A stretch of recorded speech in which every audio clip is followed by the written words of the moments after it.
예, 오늘 민수기 35장 9절부터 마지막 절까지 본문이고요. 이제 다음 36장 한 장밖에 남지 않았습니다. 오늘 도피성에 관해서 같이 하나님의 말씀을 나누겠습니다. 이 도피성은 하나님께서 가나안 땅에 들어갔을 때 이스라엘 백성들에게 언제든지 접근할 수 있도록 요단 동편까지도, 그리고 가나안 땅에 각각 3군데씩 이렇게 설치하라고 오늘 말씀하시죠. 도피성의 의미들에 대해서, 또 하나님께서 어떻게 명령하셨는지 오늘 말씀 통해서 자세히 알아보도록 하겠습니다. 여호와께서 또 모세에게 말씀하여 이르시되 이스라엘 자손에게 말하여 그들에게 이르라. 너희가 요단강을 건너 가나안 땅에 들어가거든 너희를 위하여 성읍을 도피성으로 정하여 부지 중에 살인한 자가 그리로 피하게 하라. 이는 너희가 복수할 자에게서 도피하는 성을 삼아 살인자가 회중 앞에 서서 판결을 받기까지 죽지 않게 하기 위함이니라. 자, 이 도피성은 살인자를 판결 전까지 죽지 않기 위해서 허락한 것입니다. 하지만 그 살인자, 사실은 살인을 부지 중에 한 자라고 분명히 되어 있는데, 부지 중에 살인한 자뿐만이 아니고요. 35장 11절 보면 너희를 위해서 이 도피성을 만들어야 된다 이야기를 하죠. 부지 중에 살인한 자를 위하여 도피성을 만들라라고 하지 않고 너희를 위하여 이 도피성을 만들라라고 분명히 이야기를 하고 있습니다. 단지 살인자뿐만이 아니고 이스라엘 백성 전체를 위한 것이 사실 이 도피성이다라고 하는 것을 알 수 있습니다. 이 도피성에 관한 법은 출애굽기 21장 12절에서 14절에서 이미 명령하셨습니다. 사람을 쳐 죽인 자는 반드시 죽일 것이나 만일 사람이 고의적으로 한 것이 아니라 나 하나님이 사람을 그의 손에 넘긴 것이면 내가 그를 위하여 한 곳을 정하리니 그 사람이 그리로 도망할 것이며 사람이 그의 이웃을 고의로 죽였으면 너는 그를 내 제단에서라도 잡아내려 죽일지니라. 여기 보면 사람을 죽인 죄에 대해서 다루고 있는데 고의로 죽인 것이 있고, 그리고 고의, 의도치 않게 실수로 혹은 사고로 죽인 그 두 가지 예를 분명히 나누어서 이야기를 하고 있죠. 의도적으로 사람을 죽인 자가 있다면 내 제단에서라도 끌어내려서 반드시 그 사람은 죽여야 된다. 죽음은 죽음으로, 피 흘림은 그 사람의, 피 흘리게 한 자의 피를 흘림으로 무조건 갚아야 된다라고 하는 원칙이죠. 하지만 만약 고의로 한 것이 아니고, 사실은 어떤 부주의나 이런 것도 아니에요. 죽일 의도가 전혀 없었는데 죽었어요. 근데 그 사람을 출애굽기에서는 뭐라고 표현하냐면 나 하나님이 사람을 그의 손에 넘긴 것이면, 이렇게 표현하고 있습니다. 그러니까 이 부주의하게 혹은 실수로 죽인 것도 누가 주관하고 있는 거냐면 하나님이 주관하고 있다는 거예요. 그러니까 사실 내가 의도적으로 죽이지 않고 우연치 않게 발생한 사망사건, 이건 살해라고 보기는 좀 어렵죠. 그런 경우에도 하나님이 직접 그 생명을 뺏어간 것이지 누가 실수해서 죽였다라고 하는 것은 아니라는 거죠. 인간의 모든 생사복은 사실은 하나님의 손에 있습니다. 심지어는 고의로 죽이려고 하더라도 하나님께서 원치 않으시면 안 죽는 경우도 많아요. 총을 몇 발을 맞아도 안 죽는 사람도 있죠. 생명은 하나님께 분명히 달린 것이다. 근데 여기서는 이제 그게 포커스라기보다는 고의로 죽였느냐 아니면 의도적이지 않게 우연치 않게 죽였느냐라고 하는 것이죠. 자, 이 사람들, 특히 고의로 죽인 사람은 뭐 말할 필요 없이 당장 사형이고요. 사실 부주의하게 혹은 의도치 않게 부지 중에 죽인 자들은 어떻게 하냐? 그 사람들은 판결을 내리기 전까지 도피성으로 빨리 피난을 해야 된다는 겁니다. 출애굽기에서는 그 도피성을 몇 개 혹은 어디에 만들어야 된다, 그리고 얼마나 오랫동안 그 안에 피해 있어야 된다라는 구체적인 규정이 없습니다. 근데 오늘 규정에서는 그 부분들을 더욱더 명확하게 그리고 더 확대시켜서 설명을 하고 있는 거죠. 이거 하나님 말씀의 점진적인 계시를 보여줍니다. 하나님 말씀은 항상 희미하게 그리고 간략하게 말씀하시는 것을 시간이 지남에 따라 더 구체적이고 명확하게 보여주죠. 그래서 오경 안에 있는 내용들보다는 선지서에 있는 내용들이 좀 더 명확하게 보여주고 있다라고 보면 되고요. 그리고 선지서에 있는 내용보다도 더 명확하게 보여주고 있는 게 신약 성경이다라고 보면 됩니다. 그래서 이 의미를 가지고 말씀하신 거구나. 사실 끝까지 다 봐야 내용을 알 수 있는 게 성경인 거죠. 그래서 오늘 이 도피성에 관한 것도 출애굽기에서는 어떻게 보면은 그냥 뭉뚱그려서 이야기를 했다고 하면 오늘은 명확하게 어떻게 해야 되는지를 이야기를 합니다. 부지 중에 살인한 자는 도피성에 피하고 도피성에 피한 자를 가만히 두는 게 아니라 판결이 있어야 된다라고 하는 거죠. 재판을 이 사람을 위해서 벌입니다. 몇 개를 설치하냐? 13절에 너희가 줄 성읍 중에 너희가 줄 성읍은 너희들이 레위인을 위하여 주는 성읍들. 지난 주간 우리 살펴봤죠. 48개의 성읍 중에 6개를 따로 구별해서 도피성이 되게 하라는 거죠. 너희가 줄 성읍 중에 6을 도피성이 되게 하되 세 성읍은 요단 이쪽에 두고 세 성읍은 가나안 땅에 두어 도피성이 되게 하라. 이 6성읍은 이스라엘 자손과 타국인과 이스라엘 중에 거류하는 자의 도피성이 되리니 부지 중에 살인한 모든 자가 그리로 도피할 수 있으리라. 자, 이 6개는 가나안 땅의 3개, 그리고 요단 동편에 두 지파 반이 있죠. 르우벤, 갓, 그리고 므낫세 반지파가 있죠. 이 두 지파 반을 위하여서도 요단 동편에 총 6개를 설치하고요.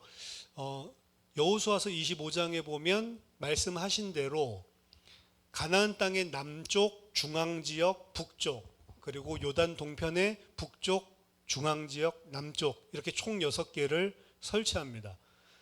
이 가나안 땅이라고 하는 땅의 크기가 강원도 땅보다도 작다라고 이야기를 해요. 상당히 작은 거죠.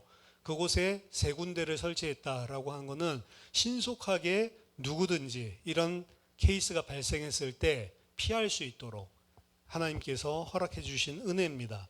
더더군다나 르우벤과 갓과 므낫세 반지파에게도 하나님께서 은혜를 허락하시는 거예요. 사실 그들은 하나님이 주려고 하시는 땅을 거부한 자들이죠. 자기들의 눈에 더 기름지고 자기들의 눈에 목축하기에 좋은 땅을 취해서 약속하신 땅으로 안 들어가겠다라고 했었던 자들입니다. 그런데 그 사람들까지도 오늘 본문에서는 도피성을 지어주시고 여전히 하나님의 백성으로 취급해 주시는 하나님의 은혜를 알 수가 있습니다. 도피성의 살인죄를 면할 수 있는 자는 이스라엘 자손뿐만이 아니고 타국인, 이스라엘 중에 거류하는 자, 타국인이라고 하는 것은 여기서 게르라고 하는데 원래 거류하는 자로도 많이 표현되는 것입니다. 그리고 이스라엘 중에 거류하는 자, 토사프 요건데요. 이 타국인 게르와 그리고 이스라엘 중에 거류하는 자, 토사프는 서로 다른 단어지만 같은 것들을 의미한다라고 봅니다. 이 사람들은 외국인이지만 이스라엘 공동체 내에 그들과 함께 살기로 결심을 하고 이스라엘의 법과 관습에 따라 살기로 결정했었던 사람들입니다. 이 사람들은 오늘날로 치면은 이민자죠. 그래서 타국인인데 다른 나라에 가서 이민법을 신청해서 적법하게 살고 있는 그런 사람들. 그러한 외국인들도 적용되는. 그래서 사실 이 안에서도 또 복음을 희미하게 엿볼 수가 있는 거죠. 하나님께서 택하신 아브라함의 육신적인 아브라함의 자손들 이스라엘뿐만이 아니고 그 어떠한 민족이라도 어떠한 종족이라도 다 하나님의 은혜 가운데 살 수 있다라고 하는 것을 보여주고 있는 거죠. 그리고 그들 중에 살인한 자는 불가능하고요. 부지 중에 살인한 자는 그리로 피할 수 있다라고 이야기를 합니다. 16절에서 24절에는 살인의 종류에 대해서 구체적으로 논하고 있습니다. 도피성에 들어갈 수 있는 살인이 있고 들어갈 수 없는 살인이 있습니다. 부지 중에 살인한 자만 들어갈 수 있죠. 근데 그 기준을 어떻게 삼아야 되냐? 16절에서 18절에서는 살인 도구를 근거로 한 고의 살인 여부를 가리고 있습니다. 16절, 만일 철 연장으로 사람을 쳐 죽이면 그는 살인자니 그 살인자를 반드시 죽일 것이요, 만일 사람을 죽일 만한 돌을 손에 들고 사람을 쳐 죽이면 이는 살인한 자니 그 살인한 자는 반드시 죽일 것이요, 만일 사람을 죽일 만한 나무 연장을 손에 들고 사람을 쳐 죽이면 그는 살인한 자니 그 살인자는 반드시 죽일 것이니라. 이 사람을 치기는 쳤는데 뭘 가지고 쳐요? 사람을 충분히 죽일 수 있을 만한 무시무시한 연장이죠. 철로 만든 뭐 연장이라든지 빠루 같은 거, 이런 것들로 쳐서 죽인다든지, 아니면 야구방망이, 나무 목재 이거 가지고 친다든지. 이미 칠 때에 난 죽일 의도가 없었는데요, 그럼 그걸로 사람을 치면 죽는 걸 몰라? 말이 안 된다는 겁니다. 그런 것들을 가지고 사람을 치려고 했던 것 자체가 이미 살해 의도가 있었다라고 보는 거죠. 그래서 이러한 연장, 사람을 죽일 수도 있겠구나라고 싶은 철로 만든 연장이라든지 돌이라든지 혹은 나무로 만든 연장, 이것으로 쳐 죽였다는 것은 부지 중에 살인하는 게 아니다. 충분히 사람을 죽일 수 있을 만한 위협적인 무기를 가지고 이미 친 것이다 라고 이야기했기 때문에 이 사람들은 살인자라고 표현을 하고 반드시 죽여야 된다. 3절에 걸쳐서 3번 반복하죠. 그 살인자를 반드시 죽일 것이요, 그 살인자는 반드시 죽일 것이요, 그 살인자는 반드시 죽일 것이니라. 피를 보복하는 자는 19절, 아까 전에 보복하는 자를 피해서 도피성으로 피하라고 했거든요. 근데 여기에 그 보복하는 자가 뭔지 풀네임이 나왔어요. 피를 보복하는 자입니다. 보복자라고 번역된 것은 고엘이고요, 피라고 하는 것은 땀인데 그 히브리어로 땀이 피입니다. 근데 그 앞에 이제 정관사를 붙여서 핫땀 이렇게 돼 있거든요. 고엘 핫땀, 요게 이제 피의 보복자라고 번역되어 있는 그 히브리어 원어입니다. 이 피의 보복자는 뭐라냐, 그 살인한 자를 자신이 죽일 것이니 그를 만나면 죽일 것이요, 이렇게 되어 있죠. 피의 보복자가 도대체 뭐냐? 여러분, 고엘이라고 하는 단어를 혹시 들어보셨습니까? 고엘? 고엘이라고 하는 단어는 사실은 보복자라는 뜻은 아니에요. 고엘은 오히려 대속자, 구원자입니다. 고엘은 어디에서 등장을 하냐면 룻기에서 나오는 거예요.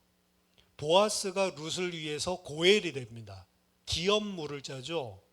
그럼 기업 물을 자라고 하는 것은 뭐냐면 기업 물은다는, 기업을 리딤 해준다, 대속해준다 라고 하는 거예요. 뭐냐면 예를 들어서 내가, 이스라엘은 각각 하나님께서 주신 땅을 기업으로 받습니다. 근데 너무 어려워서 땅을 파는 사람이 있잖아요.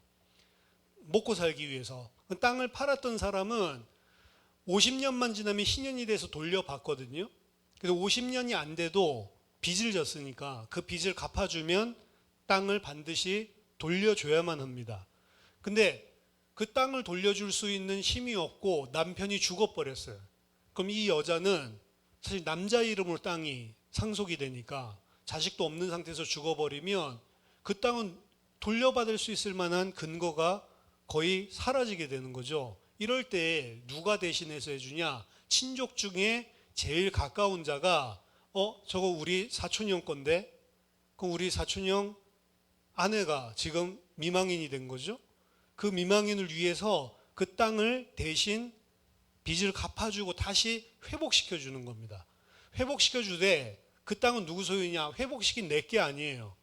이 여자에게 주는 겁니다. 그리고 이 여자가 또 계대결혼이 있잖아요.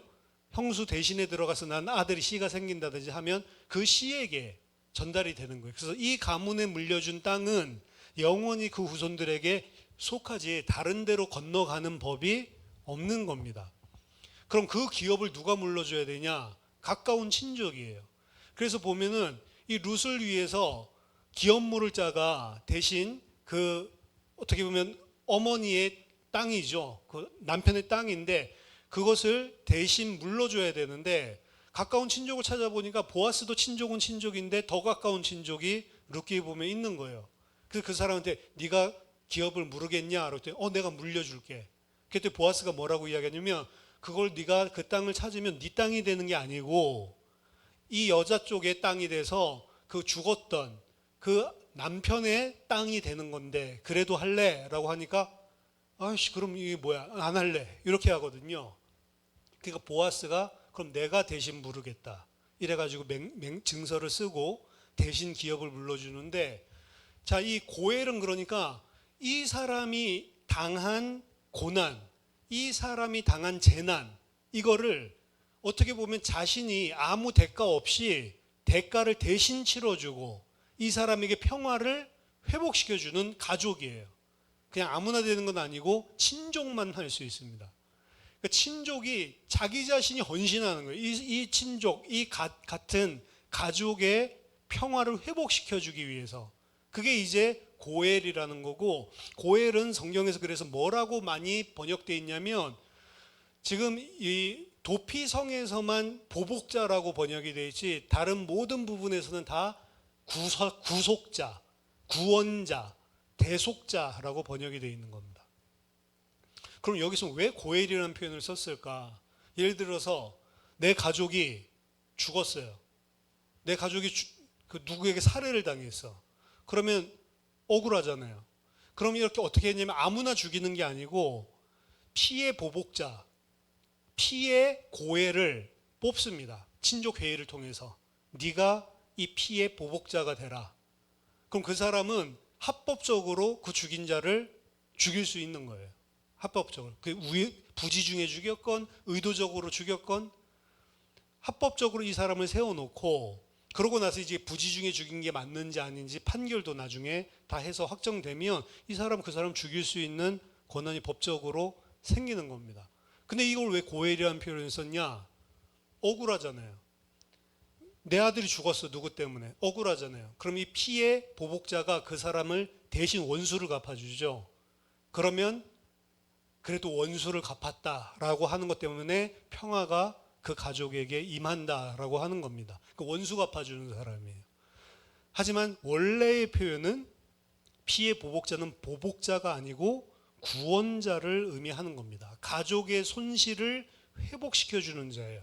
가족 구성원이 종으로 팔렸을 때 고엘이 되어서 구속자가 되어서 대신 돈을 지불하고 다시 자유의 신분을 얻게 해주는 것. 그 고엘이라고 성경에 되어 있는 겁니다. 혹은 가문의 토지를 잃었거나 기업을 팔았을 때 대신 돈을 물려주고 자기가 가지는 게 아니에요.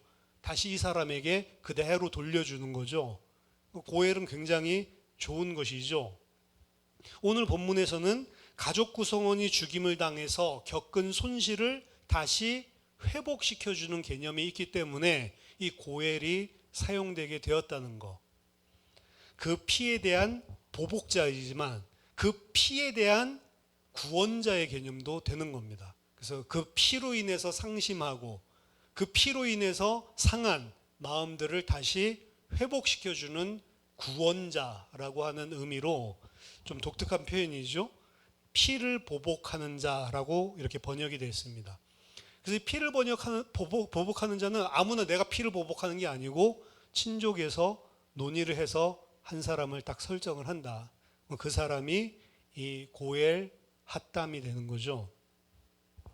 20절, 21절에서는 또다시 살인의 동기에 대해서 이야기합니다. 만일 미워하는 까닭에 밀쳐 죽이거나 기회를 엿보아 무엇을 던져 죽이거나 아기를 가지고 손으로 쳐 죽이면 그 친자는 반드시 죽일 것이니 이는 살인하였음이라. 피를 보복하는 자는 살인자를 만나면 죽일 것이니라. 자, 여기는 두 번째 종류는 아까 첫 번째는 살인 도구에 대해서 이야기를 한 거고요. 두 번째는 살인 동기, 마음에 대해서 이야기를 하는 겁니다. 그러니까 여기는 어떤 물건을 사용하는 것들이 아니고 사람을 밀치거나 손으로 치거나 근데 손으로 치고 밀치는데 왜 밀치고 왜 치냐면 악의를 가지고 이 사람을 악의를 가지고 혹은 미워하는 까닭에 이 사람을 뭐 계단에서 민다든지 아니면 난간에서 밀어버린다든지, 그리고 돌을 갖다가 숨어서 기회를 엿보다가 일부러 그 사람 머리에다가 던져서 죽인다든지, 그 악의를 품고 미워하는 마음을 가지고 그 사람을 죽인 자는 살인자다. 이 사람은 피해 보복자가 반드시 죽여야 된다라고 이야기합니다. 그래서 겉으로 드러난 육신적인 이런 살인 도구뿐만이 아니고 마음에 미움을 가지고 했냐, 악의를 가지고 했냐, 고의로 기회를 탁 엿봐가지고 죽였냐 아니냐, 요 심증, 요 부분도 굉장히 중요하다는 거죠. 22절에서 25절에는 이러한 미움과 악의 동기가 없이 살해한 경우를 이야기합니다. 즉 부지 중에, 우리로 말하면 우연하게 우발적으로 사람을 죽이게 된 거죠. 22절, 악의가 없이 우연히 사람을 밀치거나 기회를 엿봄이 없이 무엇을 던지거나 보지 못하고 사람을 죽일 만한 돌을 던져서 죽였을 때에 이는 악의도 없고 해하려 한 것도 아닌즉, 그 동기가 중요한 거예요. 왜 그렇게 했냐, 사람 죽이려고 그런 게 아니라는 거죠. 회중이 친자와 피를 보복하는 자 간에 이 규례대로 판결하여, 누가 이걸 판결하냐, 회중, 백성들의 모임이 아마 12지파의 뭐 대표가 될 수 있겠고, 혹은 이 친족 가운데 살인이 일어났으면 그 지역에 살고 있는 민중들이 될 수 있겠죠. 그 가운데 다는 참여할 수 없고 백성들의 회중들이 모여서 들어보는 거예요. 그래서 친자, 그리고 피를 보복하는 자, 이 사람들을 들어보고 규례대로 판결을 하여 판단을 합니다. 피를 보복하는 자의 손에서 살인자를 건져내어, 들어보니까 이 사람은 진짜로 무슨 악의를 품을 이유도 없고 일부러 한 게 아니다 라고 회중들이 판단되면 이제 피해 보복자의 손에서 그를 건져내서 그가 피하였던 도피성으로 보내질 것이요. 그러니까 이 사람은 부지 중에 살인하면 무조건 어디로 가야 되냐, 일단은 판결 나오기 전에 피해 보복자 만나면 무조건 죽는 거예요. 그러니까 어디로 가요? 판결 받기까지 도피성으로 피했다가 이제 이 사실이 이제 드러나고 공론화되면 회중들이 모여가지고 피해 보복자도 부르고, 그리고 이 사람도 도피성에서 불러내가지고 서로 이야기도 들어보고 따져보는 거죠. 따져봤을 때 이 사람이 진짜로 우연하게 죽인 거지, 우발적인 거지 의도가 없었다라고 한다면 이 사람을 다시 도피성으로 돌려보내라는 겁니다. 그리고 그는 언제까지 있어야 되냐? 거룩한 기름 부음을 받은 대제사장이 죽기까지 거기 거주할 것이니라. 다시 도피성을 보내는데 계속 사는 게 아니고 대제사장이 죽기까지. 이건 나중에 좀 더 자세하게 나옵니다. 26절. 그러나 살인자가 어느 때든지 그 피하였던 도피성 지경 밖에 나가면 피를 보복하는 자가 도피성 지경 밖에서 그 살인자를 만나 죽일지라도 피 흘린 죄가 없나니 이는 살인자가 대제사장이 죽기까지 그 도피성에 머물러야 할 것임이라. 대제사장이 죽은 후에는 그 살인자가 자기 소유의 땅으로 돌아갈 수 있느니라. 이 사람이 도피성에 있지 않고 만약 도피성 밖으로 나왔다 그러면 피해 보복자에 의해 죽임당하면 아무런 피해 보복자가 아무런 죄가 없다는 것입니다. 이 사람은 안전하게 살기 위해서는 도피성 안에 있어야 돼요. 언제까지? 대제사장이 죽을 때까지. 그러니까 이 사람의 소원은 하나밖에 없겠죠. 빨리 대제사장 좀 죽었으면 좋겠다. 그렇죠? 이거밖에 없는 거죠. 그 사람이 대제사장이 죽기 전에 나오면 죽임을 당할 수 있다라고 하는 것입니다. 그러면 여기서 조금 생각해 보게 되는 거는, 그러니까 이 사람도 페널티가 있는 거예요. 아무리 우발적으로 죽였지만 살인이잖아요. 그러니까 자기의 기업을 돌아갈 수가 없는 겁니다. 근데 대제사장이 죽으면 돌아갈 수 있다라고 하는 건 왜 그러냐? 여기에 대해서 왜 그럼 대제사장이 죽으면 돌아갈 수 있게 해줬을까? 거기에 대해서 첫 번째로 이야기하는 주석가들은 한 대제사장이 죽고 새로운 대제사장이 세워지는 것은 옛 시대가 지나가고 새로운 시대가 열렸기 때문이다. 이 사람이 죄를 저지른 건 옛 시대 때에 죄를 저지른 거고 이제 새로운 시대가 열렸기 때문에 대사면령 같은 것들이 도피성 안에 있는 사람들에게 내려지는 것이다. 오늘날에도 이런 일들이 많죠. 임금이 뭐 어떤 주빌리라든지 50주년 되거나 영국 같은 데도 70년 뭐 희년 된다거나 이렇게 되면은 와 우리 기분 좋은 날 경축일 이런 것들을 해가지고 막 여왕이 막 사면도 해주고 우리나라도 막 8.15 광복절 되면 사면해주고 이렇게 하죠. 대제사장이 새롭게 임명되는 게 엄청나게 크고 경사스러운 일이잖아요. 그러니까 이것에 대해서 새 대제사장의 임명 그것과 함께 대사면령이 내려지는 거다. 이렇게 이해를 한 사람들이 많았어요.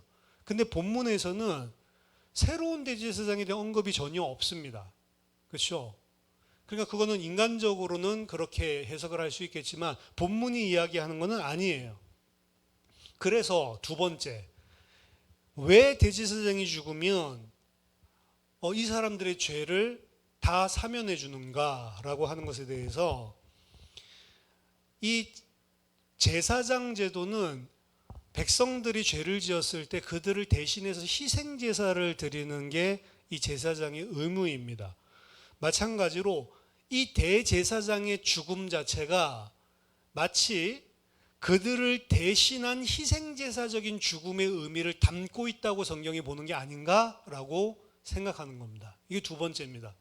그럼 대제사장은 왜 죽었냐라고 하면 이 사람, 이 지금 도피성 안에 있는 사람의 죄를 대신 자기가 담당하고 피 흘려서 죽었기 때문에 더 이상 이 사람의 피를 찾을 근거 자체가 없어졌다라고 하는 거죠. 따라서 그 살인자가 도피성에 구류되어 있는 동안은 그 죄가 속죄되는 게 아니에요. 그렇기 때문에 도피성 나가면 죽는 겁니다. 죄가 있기 때문에 그곳에 갇혀져 있는 것이지 오래 있으면 그 죄가 속죄되는 게 아니에요. 무조건 하고 나가면 피를 흘려야 됩니다. 그럼 어떻게 해야 속죄되냐? 그를 대신해서 죽어야 돼. 누가? 대제사장이. 다른 사람이 죽어서는 안 되고 대제사장이 죽어야만 된다는 겁니다. 그 대제사장이 죽었을 때 비로소 그의 죄가 속죄된다는 거죠. 이건 나중에 31절 32절에 이들의 이 살인죄는 절대로 돈으로 속죄할 수 없다라고 이야기하는 것과 맞닿아 있는 이야기입니다. 29절 이는 너희의 대대로 거주하는 곳에서 판결하는 규례라. 지금 10절부터 28절까지 규례를 쭉 이야기하면서 가나안 땅 정복한 이후 대대로 항상 어디서나 적용시켜야 되는 법이다. 그러면서 이 규례에 관한 부가적인 규정을 하고 있습니다. 30절 사람을 죽인 모든 자는 곧 살인한 자는 증인들의 말을 따라서 죽일 것이나 한 증인의 증거만 따라서 죽이지 말라. 반드시 복수의 증인이 있어야 된다. 왜 한 사람이 미워해가지고 내가 봤어요. 거짓말할 수 있으니까. 또 오해할 수 있으니까. 두 사람이 명확하게 본 것들을 들어보고 그래서 신명기에서도 17장 6절에 그러니까 신명기는 더 뒤에 나온 책이죠. 그러니까 신명기에서는 좀 더 점진적인 계시 또 더 구체적으로 이야기를 합니다. 죽일 자를 두 사람이나 세 사람의 증인으로 죽여야 된다. 한 사람의 증언으로는 죽일 수 없다라고 신명기에서는 이야기를 합니다. 고의로 살인죄를 범한 살인자는 생면의 속정을 받지 말고 반드시 죽일 것이며 또 도피성에 피한 자는 대제사장이 죽기 전에는 속전을 받고 그의 땅으로 돌아가 거주하게 하지 말 것이니라. 그렇죠? 이 사람을 속죄할 수 있는 길은 대제사장의 죽음밖에 없다는 것입니다. 돈 받고 할 수가 없다는 거예요. 사실은 이것은 앞에서도 레위기에서도 이야기했었던 거예요. 사람이 죽은 것은 절대로 속전, 돈 받고 해결되는 게 아니라는 겁니다. 왜냐하면 누가 죽었는데 사실 돈이 많기 때문에 죽이고 내가 깽값 주면 되지. 뭐 깡패들이 그러잖아요. 하고 나서 병원 입원비 주면 되지.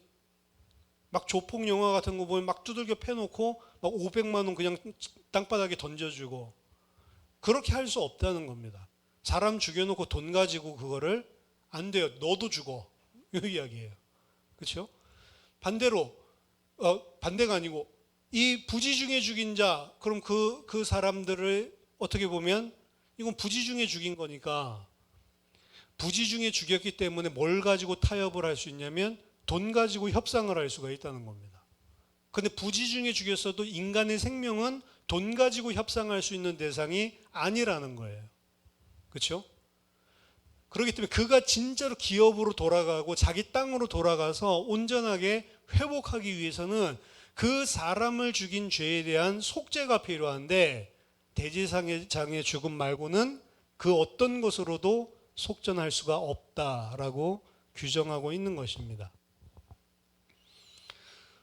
33절 34절 이 도피성에 관한 법률을 주시는 신학적인 근본 이유에 대해서 이야기합니다. 너희는 너희가 거주하는 땅을 더럽히지 말라. 피는 땅을 더럽히나니 피 흘림을 받은 땅은 그 피를 흘리게 한 자의 피가 아니면 속함을 받을 수 없느니라. 너희는 너희가 거주하는 땅 곧 내가 거주하는 땅을 더럽히지 말라. 나 여호와는 이스라엘 자손 중에 있음이니라. 자, 피를 흘리는 것은 그 땅을 더럽힌대요. 그리고 그 땅이 더럽힌 것은 뭘로만 속함을 받을 수 있냐? 그 피를 흘린 자의 피로만 속함을 받을 수가 있대요. 그러니까 살인자는 반드시 죽이라라고 이야기를 하는 겁니다.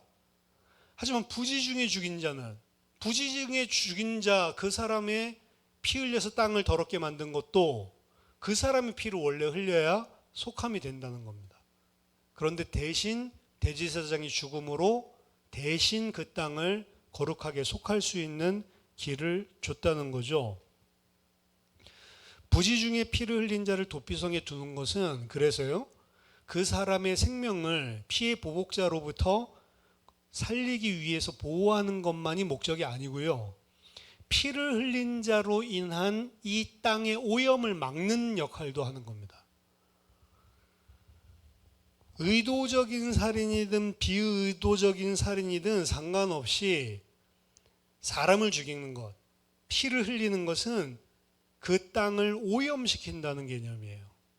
그리고 그 피를 흘린 살인은 자기의 죽음으로만 속죄를 할 수가 있고 그 땅의 오염을 다시 정화시킬 수가 있다라고 하는 겁니다. 그래서 하나님이 그들과 함께 하시기 위해서는 그 땅이 정결해야 되는데 그 땅이 더럽혀지고 오염되고 부정하면 하나님이 그들과 함께 살 수 없다는 땅. 그럼 하나님과 하나님의 백성이 사는 땅은 온전히 거룩하고 정결한 땅에서만 가능한데 사람을 죽인 자의 죄로 인해서 피를 흘림으로 인해서 그 땅이 더럽혀지면 하나님이 그들과 너희 중에 함께 할 수 없는 일이 발생할 수밖에 없다는 겁니다. 그러니까 우리가 새하늘과 새 땅에 갔을 때에는 죄가 있을 수도 없다, 죄를 지을 수도 없다라고 했죠. 죄를 지으면 그 죄가 그 땅을 오염시켜 버린다. 그리고 그 땅이 오염되면 그곳에는 하나님이 함께 있을 수 없다라고 이야기를 하는 겁니다. 오늘 본문이 여기까지입니다. 내용 자체는 그렇게 어려운 게 아니고 상당히 논리적이죠. 먼저 첫 번째 생각해 볼 거는 성경에서 일관적으로 이야기하고 있는 인간의 존엄성에 대한 부분입니다. 인간은 존엄해요. 그냥 동물이랑 다르게 취급을 합니다. 왜? 하나님의 형상이기 때문에 그렇습니다. 신자만 하나님의 형상이 아니에요. 모든 불신자들도 다 하나님의 형상입니다. 그 형상이 하나님과 단절됨으로 찌그러지기는 했지만 전부 다 인간은 원래 하나님의 형상으로 지음받은 자들이에요. 안 그렇다면 결함이 없는 거죠. 원래부터 그런 거라면. 근데 인간이 지금 결함이 있단 말이에요. 그래서 돈으로 사람 죽인 죄를 절대로 속죄할 수가 없다라는 개념이 나온 겁니다. 이것은 창세기 9장 6절에서부터 이야기를 한 거예요. 다른 사람의 피를 흘리면 그 사람의 피도 흘릴 것이니 이는 하나님이 자기 형상대로 사람을 지으셨습니다. 그래서 출애굽기에서도 보면 사람 죽인 자는 반드시 죽이라고 이야기를 했고 부지 중에 죽인 자는 내가 정할 한 곳에 피하게 해라 라고 이야기를 했지만 이건 어디까지 늘어가냐면 동물이 만약에 사람을 죽이면 어떻게 하냐. 만약 소가 사람을 죽이면 그 소는 반드시 죽여야 됩니다. 그렇죠? 그리고 그 소가 들이받는 버릇이 있는데 그 주인이 그 버릇을 알면서도 잘 매놓지 않았기 때문에 사람을 쳐 죽이면 그 소만 죽일 뿐 아니고 그 주인까지도 죽이라고 했어요. 그 주인이 죽인 거랑 다름없다는 거죠. 대신에 주인이 부주의한 거는 맞지만 죽인 건 소가 죽인 거지 사실 이 사람이 의도를 가지고 죽인 건 아니잖아요. 그렇기 때문에 그 경우에는 속전을 받고 살 수가 있었습니다. 그때 이제는 어떻게 보면 내가 직접적인 살해를 안 했기 때문에 직접적으로 살해한 소는 죽이지만 그 주인은 만약에 속전을 준다면 돈으로 피해 보상을 하고 대신 살 수는 있었던 거죠. 그거 외에는 돈 가지고 사람의 목숨을 대신하는 법은 없었다. 왜? 인간은 하나님의 형상이기 때문에. 그리고 하나님은 그 하나님의 형상의 피를 흘린 그 땅에는 그자도 피를 흘려야 되고 그리고 그러한 일이 자행되는 땅에는 하나님이 함께 거할 수가 없다라는 이야기입니다. 두 번째, 사실 그 첫 번째 이야기가 굉장히 중요한 거예요. 피 흘림이 있는 땅은 오염되었기 때문에 하나님이 함께 할 수 없다라고 하는 거 굉장히 중요한 겁니다. 나중에 다시 돌아올 거예요. 자, 두 번째는 오늘 이 도피성은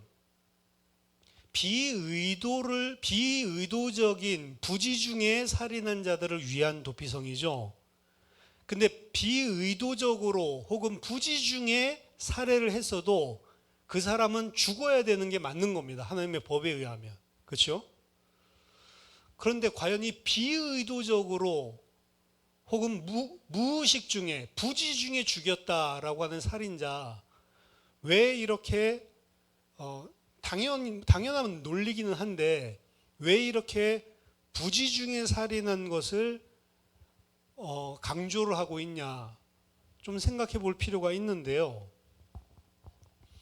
성경에서는 지금 구약 율법에서 살인한 자는 반드시 죽여야 된다라고 이야기를 하고 있는데 예수님께서는 이 율법에서 이야기하는 살인한 자라고 하는 것이 무엇인지 그 진리를 산상수훈에서 밝히십니다. 마태복음 5장 21절에서 22절 보면 옛사람에게 말한 바 살인하지 말라 누구든지 살인하면 심판을 받게 되리라 하였다는 것을 너희가 들었죠? 우리도 들었죠? 나는 너희에게 이르노니 형제에게 노하는 자마다 심판을 받게 되고 아까 살인하면 심판을 받게 된다라는 걸 너희가 들었지만 살인해야지 심판받는 게 아니고 예수님은 뭐라고 해요? 형제를 보고 노하는 자마다 심판을 받게 되고 형제를 대하여 라가라 하는 자는 공회에 잡혀가게 되고 미련한 놈이라 하는 자는 지옥불에 들어가게 되리라. 그게 다 심판받는다는 표현이에요. 단순하게 사람을 살해한 사람뿐만이 아니고 살해한 거랑 똑같은 것이 뭐라고 이야기하냐면 형제를 보고 노를 하고 형제를 보고 라가라고 하는 거는 뭐 이 빠가 뭐 이렇게 이야기하는 거예요. 바보야, 멍청한 놈. 형제를 무시하는 거죠. 교만해가지고 교만해서 형제를 무시하는 자 또한 미련한 놈이라고 하는 자 이 사람들도 살인자랑 똑같은 것이다. 사람에 대한 증오랑 미움이랑 무시하는 게 살인이랑 똑같은 거다라고 이야기를 하고 있는 겁니다. 즉 행위를 넘어서 그 마음속에 있는 악이 미움, 살인만 품어도 살인자와 동일하다라는 거예요. 예수님께서 의미를 밝혀주신 거는. 그럼 여러분 우리들은 얼마나 그 짓을 많이 합니까? 보면서 아휴 왜 저렇게 멍청해? 이러면서 막 교만 떨고 그리고 막 저거 보면 얼굴만 쳐다봐도 열받아. 교회는 제일 앞자리에 앉는 게 좋다잖아요. 뒤통수 쳐다보면 욕 나오니까. 그렇죠? 그러니까 사람을 미워하고 형제를 무시하고 여기 무시하는 것까지 아이 바보 같은 건 내가 마치 자기 상전인 것처럼 그렇게 하는 자는 살인자, 피를 흘린 것과 똑같다라고 이야기를 하는 겁니다. 그럼 우리는 전부 다 예수님의 기준에 의하면 피를 흘린 자들이에요, 다. 그것도 오늘 민수기 본문에서 말하는 의도적인 살인자입니다. 내가 모르고 분내지는 않잖아요. 내가 모르고 막 무시하고 이러지 않잖아요. 그렇죠? 바보 이런 거 내가 알면서 다 하고 있는 거잖아요. 어떻게 보면 그 사람을 무시하고 그 사람을 짓밟고 그 사람을 미워하는 게 내가 부지중요한 게 아니고 의식을 가지고 다 하고 있는 거라고요. 그러니까 우리는 반드시 죽어야 하는 자죠. 사실 토피성에도 들어갈 수 없는 자입니다. 하지만 왜 그런 짓을 하냐? 사실은 본질로 더 따지고 들어가 보면 인간이 죄를 짓는 이유는 하나님 모르기 때문에 그런 거예요. 하나님을 알면 그러지 않습니다. 하나님 모르기 때문에 이 짓을 하는 겁니다. 영적인 소경이기 때문에. 그래서 바울도 이야기하는 거예요. 교회를 핍박하고 스데반을 쳐 죽일 때 자기가 증인을 섰다고요. 아예. 그렇죠? 근데 그것을 내가 모르고 그랬다라고 이야기를 하죠. 누가복음 23장 34절 보면 예수님께서 십자가에서 죽으시면서 아버지 저들을 사하여 주옵소서 자기들이 하는 것을 알지 못함이니이다. 지금 다 뭘 만들어주는 거예요? 우리를? 저들은 부지 중에 죄 짓고 있는 자들이지 알고 죄 짓는 자들이 아닙니다. 다 우리를 도피성 들어갈 수 있는 자로 쳐주시는 거예요. 왜? 근데 사실은 맞아요. 본질적으로 하나님 모르기 때문에 그런 것들이 다 나온단 말이죠. 그래서 호세아 4장 6절에 보면 내 백성이 지식이 없음으로 망하는도다. 네가 지식을 버렸으니 나도 너를 버려 내 제사장이 되지 못하게 할 것이요 네가 네 하나님의 율법을 잊었으니 나도 네 자녀들을 잊어버리리라. 지식이 없어서 망하는도다. 무슨 지식이요? 하나님의 율법, 하나님의 말씀을 통해 하나님 아는 지식이 없어서 망한다라고 이야기를 하는 겁니다. 우리가 하나님을 알지 못하면 계속해서 피 흘리는 죄를 지을 수밖에 없는 거예요. 망할 수밖에 없는 것입니다. 그래서 망하는 거예요. 지식이 왜 없냐? 네가 하나님의 율법을 잊었기 때문이다. 하나님의 말씀을 잊었기 때문입니다. 아까 전에도 막 평생에 듣던 말씀 근데 나 잊기 쉬우니 또 말해주시오라고 하죠. 얼마나 잊어버리기 쉬워요. 오늘 여러분들 예배 드리면서 도피성 하나만 딱 떠올리면 뭐든지 다 떠오를 수 있게 연상해가지고. 그래서 호세아의 결론이 뭐냐? 호세아 6장 1절 3절 보면 오라 우리가 여호와께로 돌아가자. 여호와께서 우리를 찢으셨으나 도로 낫게 하실 것이요 우리를 치셨으나 싸매어 주실 것임이라. 여호와께서 이틀 후에 우리를 살리시며 셋째 날에 우리를 일으키시리니 우리가 그의 앞에서 살리라. 그러므로 우리가 여호와를 알자. 힘써 알자. 하나님 몰라서 우리가 이 죄를 지었구나. 힘써 알자.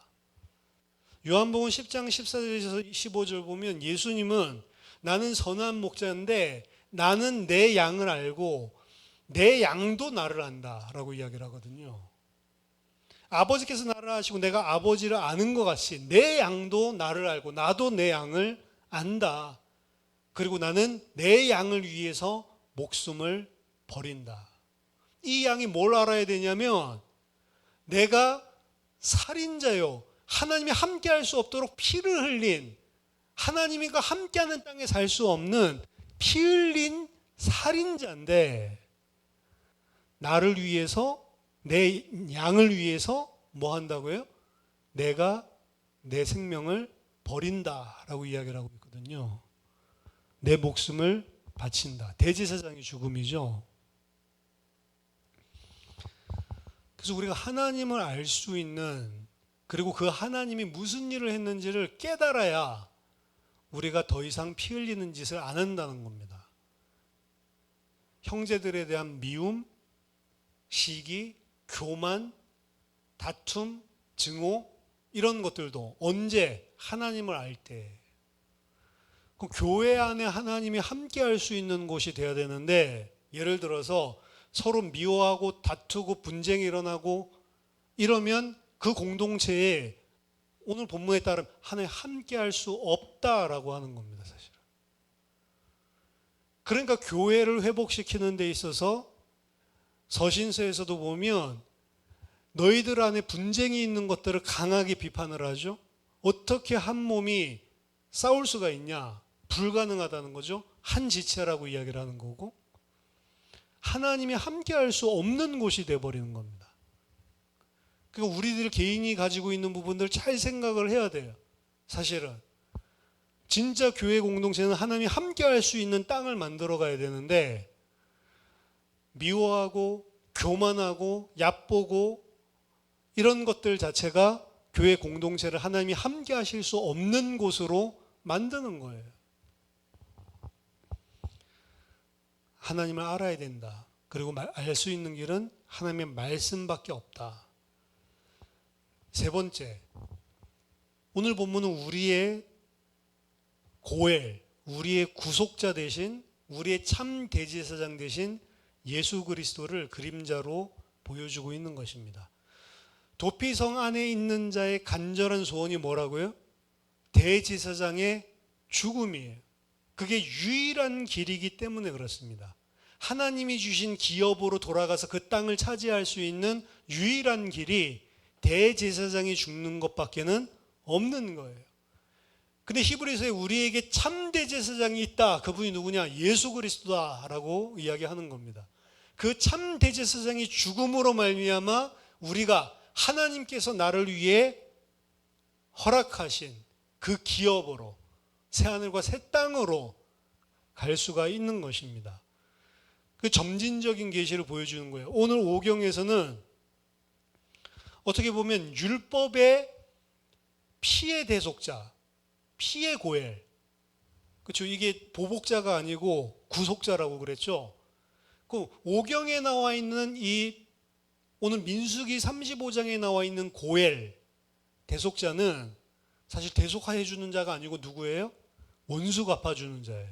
나를 죽이는 자입니다. 저기 이건 뭘 이야기하냐?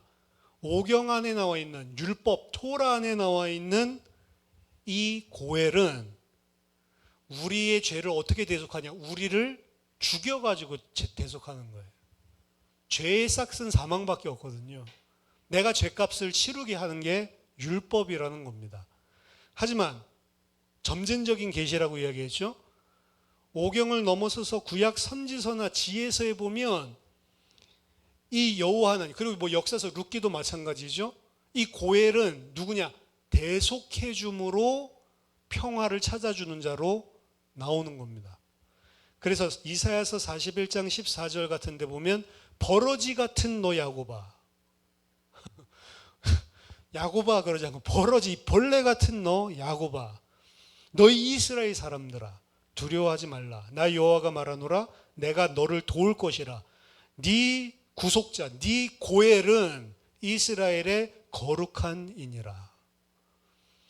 벌레 같은 놈아 라고 해놓고 두려워하지 마. 내가 고엘이야. 내가 너희를 살릴 구속자야 라고 이야기를 해줍니다.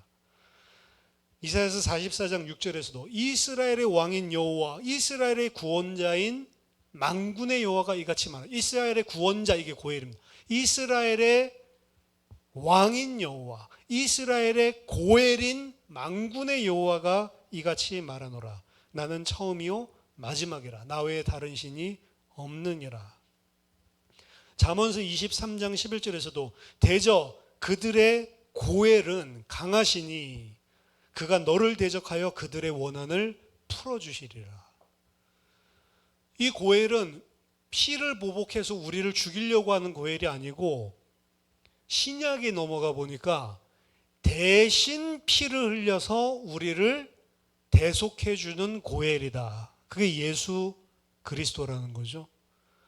하나님이 고엘이다 라고 구약에서는 일관적으로 이야기를 하고 있는데, 하나님의 아들 성자 하나님이신 예수님이 친히 오셔서 우리의 고엘이 되어주시는 게 신약 성경입니다. 그래서 고엘이 변화되죠. 처음에 고엘은 나를 죽여가지고 죄값을 대속하는 그런 고엘이었다라고 한다면, 두 번째 고엘은 너희 버러지 같은 놈인데 내가 너희를 구원해 주겠다. 그런 고엘이 돼 주겠다. 약속하고 있는 거죠. 근데 그 약속이 어떻게 실현되냐면 나 대신 피 흘려 죽임당. 내가 당해야 될 걸 대신 당하심으로 나를 대속하신 고엘로, 그분이 예수 그리스도로 점진적으로 계시가 되는 겁니다. 그리고 그 고엘이 우리를 살려줬기 때문에 우리는 이제 더 이상 그 죄로부터 당해야 될 정죄가 없어지는 거예요. 대제사장이 죽음으로 우리는 이제 프리해지는 겁니다. 그 죄가 다 대속되었고, 이제는 만약에 피해보복자가 나를 죽이면 그 사람은 살인자가 되는 거예요. 그 사람 나를 죽일 수 있는 법적인 권한이 없는 것입니다. 완전히 자유인으로, 그리고 하나님의 유업을 이은 기업을 받은 하나님의 백성으로 온전하게 대제사장의 죽음을 통해 회복되는 거죠. 이 대제사장의 죽음은 내가 도피성에 들어갔어. 부지 중에 죽여서. 근데 다음날 대제사장이 죽었어. 하루만 있어도 해방입니다. 너 하루는 좀 심하다. 다음 대제사장 죽을 때까지 기다려. 이런 법이 없어요. 그렇죠? 10년이 있는 사람도 10년 만에 나왔다. 어떤 사람은 30년 사는데 대제사장이 너무 오래 살아서 지가 먼저 죽을 수도 있어요. 그렇죠? 은혜입니다. 그래서 10년 동안 있었던 사람은 뭐 더 쳐주거나 하루밖에 없었으니까 너 좀 더 이런 게 없어요. 그냥 대제사장이 죽으면 그걸로 끝나는 겁니다. 이게 예수님께서 설명하신 복음이에요. 새벽부터 나와서 일한 사람도 약속한 한 데나리온 주는 거고, 나중에 12시에 나와서 일한 사람도 한 데나리온 주는 거고, 5시에 나와가지고 1시간 일한 사람도 한 데나리온, 10분 나와서 일한 사람도 주는 겁니다. 그 앞에 있던 사람이 10분 나와서 일하는 사람도 한 데는, 야 그럼 나는 한 10데나리온 주겠는데? 네 약속한 건 나 받아가라 라고 이야기를 하죠. 그 은혜를 못 깨닫는 겁니다. 처음부터 은혜였어요. 한 데나리온 주기로 약속하고 고용해 준 것 자체가 은혜였는데, 인간은 어떻게 된다고요? 그걸 망각해 버린다. 그래서 10분 준 사람도 은혜로 준 거고, 자기가 지금 일한 것도 은혜로 다 주신 건데 10분 준 사람 받는 걸 보고 그럼 나는 더 많이 받겠구나, 공로로 착각을 한다는 거죠. 예수 그리스도를 통해서 우리에게 주시는 대속은 어떤 공로가 아니고 대가가 아니고 거저 주시는 바 은혜로 주신 것들입니다. 그래서 내가 들어갔는데 1시간 만에 대제사장 죽었다. 그걸로 끝이요. 그냥.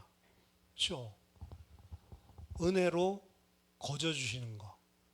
그 은혜로 말미암아 어떻게 보면 영원히 죽을 수밖에 없는 죄를 날마다 지고 있는, 어떻게 보면 날마다 피해 보복자에게 시달려야 될 우리를 고엘로서 단번에 영원히 온전히 해방시켜 주셨다.